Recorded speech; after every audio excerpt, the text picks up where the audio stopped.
สบายดีทุกคนยานิรุดเนาะไม่เนาะวิสัยเก่งกันเลยเนาะคนมักหอย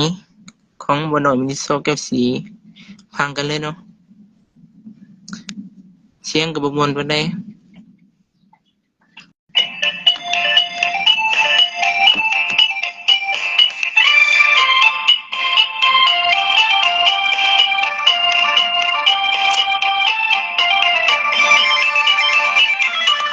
ผู้ชายนั้นเม่นมักหอย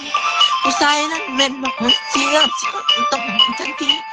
คำสั่งเราดีๆคำสั่งเราดีๆของแก่นที่ดีต้องไม่กดเรื่องแน่นอนของคนปล่อยให้คุกหรือว่าให้คุกให้คุกหรือว่าให้คุกอาหารมันไม่ใช่ไม่ใช่ที่แล้วอยู่ดีไม่แห้งทางจะแห้ง